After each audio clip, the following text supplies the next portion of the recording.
అందరికీ నమస్కారం అండి. మొదటి రోజు సమావేశానికి వచ్చేసిన సభ్యులందరికీ స్వాగతం. ఈ సభని ప్రారంభించే ముందు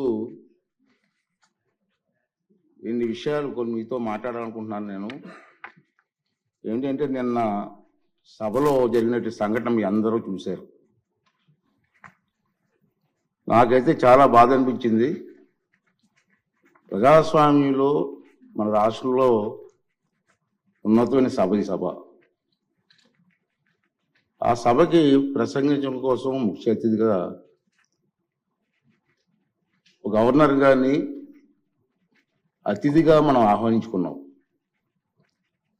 అతన్ని గౌరవించవలసిన బాధ్యత అందరూ సభ్యులందరూ ఉంది, మీ అందరికీ తెలిసిన విషయమే. అటువంటి గవర్నర్ గారు ఉపన్యాసం చేస్తున్నప్పుడు నిన్న జరిగిన సంఘటన సభ్య సమాజం సిగ్గుపడవలసిన విషయం నేను భావిస్తున్నాను. నిన్న జరిగిన సంఘటన మీరు కళ్ళారా చూశారు, మీరు అందరూ కూడా, మీరే కాదు ప్రజలందరూ చూశారు.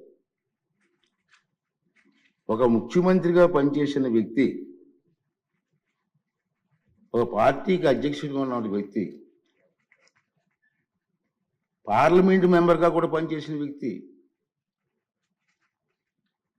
సభ్యత మర్చిపోయి ఆ విధంగా ప్రవర్తిస్తే కనీసం కూర్చొని చూస్తూ నవ్వుకుంటున్నాడు తప్పించి వాళ్ళ సభ్యుల్ని కంట్రోల్ చేసే పరిస్థితి ఎక్కడ కనిపించదండి మనకి. పైగా ఎంకరేజ్ చేస్తాడండి. ఇది సాంప్రదాయం అండి. ఇది సాంప్రదాయం అంటారా? సాంప్రదాయం ఏంటండి? ఒక ఉన్నతమైన వ్యక్తిని అగౌరవపరిచే విధంగా ప్లే కార్డ్స్ పట్టుకొని రావడం, కాగితాలు చింపి పోడియం మీద విసిరారు. అంటే గవర్నర్ మాట్లాడుతూ ఉంటే గవర్నర్